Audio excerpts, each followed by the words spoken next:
And I realized that she was getting married to herself, which was a bit awkward to me. I had never encountered someone getting married to themselves.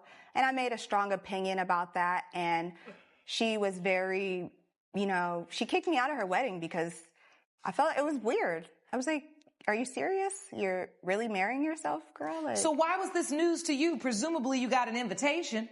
And usually on the invitation, it tells you who is marrying who. I received an invitation by text, and it wasn't very clear to me. You never pick up the phone and say, hey, girl, so wait, you getting married? Like, what's going on? Yeah, I asked her if she was getting married, what her fiance was like. She told me that he was smart and he was strong, and also he was very much like her, an engineer just like her. So do you remember these questions, this phone call, Miss London? I do remember the phone call, and that's not exactly what happened. So in your estimation, what happened? What happened is Bianca, who used to be my best friend, showed up at my wedding and ruined my day.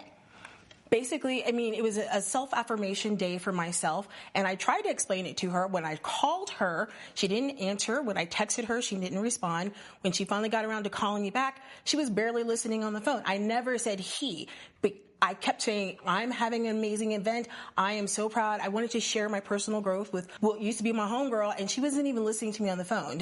And I was excited about celebrating this monumental choice that I made of celebrating myself. And you gave everybody 2 weeks to get to a monumental event. I thought it was enough time. It was just more of an event for myself. If you wanted to come, it was. I texted. I sent a text because you invited people and they spent their money. I did. I sent a text. I said, if you'd like to come, please come. I'm doing a celebratory. I'm having a wedding. I didn't go into great details about it, and I would have with her had she made time for me, but she didn't. And then when she got there, she mocked me and made fun of me. And this was a really personal growth. I'm a busy woman. I'm smart and intelligent, and I'm a civil engineer. I oversee roads and bridges and infrastructures, and frankly, my work life was a mess, and I needed to work on the infrastructure that was me. And I met this amazing therapist, and she wrote this amazing book about join yourself in happiness, and it reaffirmed my femininity. It taught me self-love, and I just learned and valued my enoughness, and part of that is celebrating by doing a ceremony, and she suggested that I marry myself. Ooh, that was beautiful. I see why she don't have a lot of time to call you, because that was a mouthful. I talk about this a lot in my personal relationships, but language can completely change the meaning of a relationship. What really matters is that people are not reacting to reality, they're reacting to their perception of reality. So they react to the story they believe they were told. This is why it's important to be an active listener and in a conversation to repeat it back to make sure you understood it the way they meant it. I will say a lot of friendships survive on assumptions until a person changes dramatically. So when someone starts redefining themselves in a way that the other person doesn't recognize, that can create tension, especially when one person sees it as healing and the other person sees it as performative. It reminds me of when people say, you've changed, and the response being, that was the goal. Because when you've had personal growth, you're not going to fit into the same friendships and relationships that haven't grown with you. Let's get back. Why is it, if you can so eloquently explain all of this to me in court today, couldn't you make the effort to explain this to your best friend? Even if you don't have a time to talk on the phone, there's email, there's text. I tried to Zoom with her a couple of times. She had to cancel. I tried to call her several times. She never called me back. I didn't exactly think about explaining it in a text because it is a little out of the box. So, hey, girl, come join me. I'm going to marry myself. Better by text than her showing up thinking you're about to get married to a fiance and the fiance is you. That's true. That is fair. I was there. I was her maid of honor. I paid for baby showers and maid of honor, bachelorette parties. And so I honestly didn't think that it was going to be that big of an issue. I just wanted her to be there. And frankly, I was hoping we could reconnect. You felt like you had been with her through all of her life events. Yes. And at this point in your life, you weren't having those same life events. Yes, ma'am. So, Ms. Tenniston, I want to go back to you. Take me back to the moment you walk into the event or whatever it was. Does it look like a wedding, or what does it look like when you walk in? And then what was your response when you realized it was only Ms. London there? Your Honor, when I came in, it looked just like a wedding. Honestly, you couldn't really tell the difference. Once I went to go speak with her, she told me, like, I'm like, she's marrying herself. And I was like, are you serious? And so then what happened that got you thrown out? My opinion. I had a very strong opinion. And what exactly did you say? Are you crazy? And so when you heard Ms. Tennyson say, are you crazy? What was your response, Ms. London? I was upset. This is a special day, and I didn't even really get a chance to explain to Bianca what this ceremony meant to me and why I was doing it. She just immediately made a judgment and started mocking me, saying that I was crazy, this is stupid, what a waste of money, waste of time. And then you said...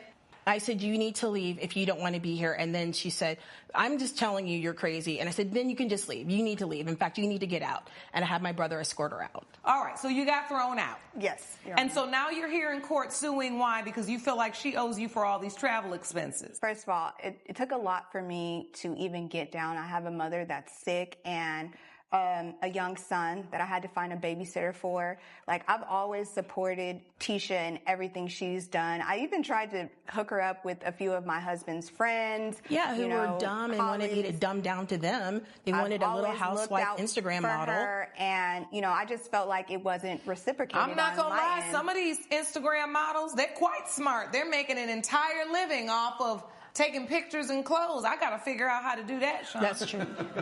That is true. How much money did you pay for this ceremony? $20,000. All right. So you paid $20,000 to marry yourself.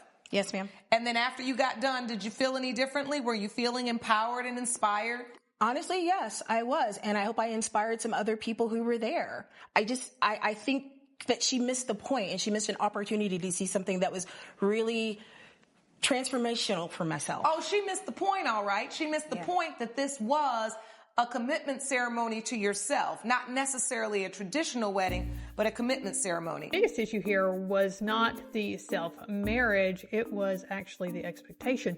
If you invite someone to what looks like or sounds like a traditional wedding, they're going to emotionally prepare for a traditional wedding. So, of course, the shock is going to trigger the conflict. And it's easy to miss that sometimes when someone says you're judging me, sometimes what they really mean is you are not validating the version of myself that I'm trying to become. The defendant clearly wanted affirmation, and the plaintiff showed up operating from honesty instead of emotional protection. And she represents how a lot of people react when something violates their internal social norms. She wasn't quietly uncomfortable. She immediately labeled it crazy. That's why the bride felt mocked instead of questioned, because the conversation stopped being productive and became about humiliation and ego. At this point, the marrying yourself part has almost become secondary. Let's find out the verdict.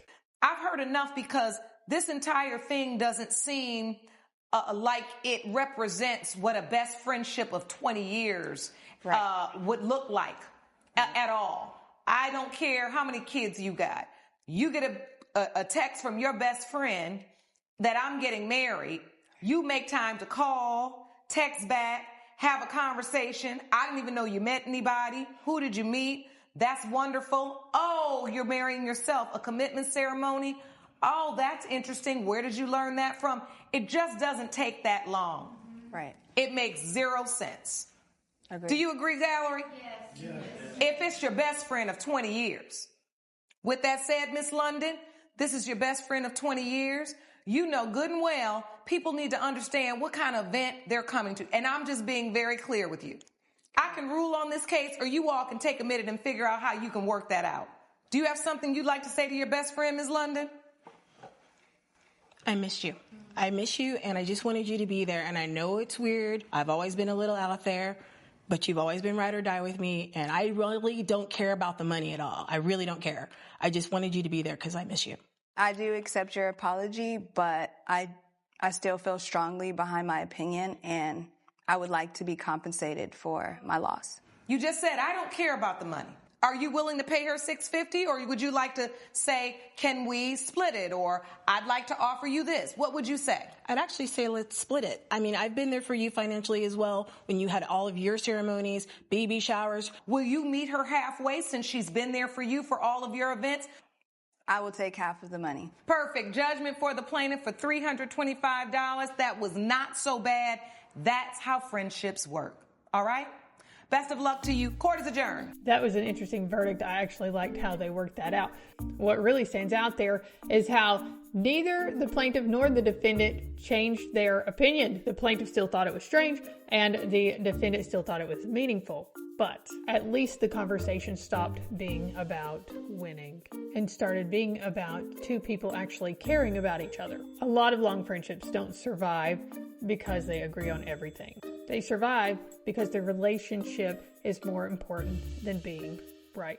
Which brings us to our big life lesson. You don't have to fully understand someone to value them. So let's do better. Let's communicate the hard truths early instead of letting confusion turn into resentment. Now, my final question for you. Could your friendship survive a major disagreement in values, or would it end the relationship? Put your answers in the comments below. Then make sure to like, follow, and share. And as always, thank you for watching, and I will see you again soon.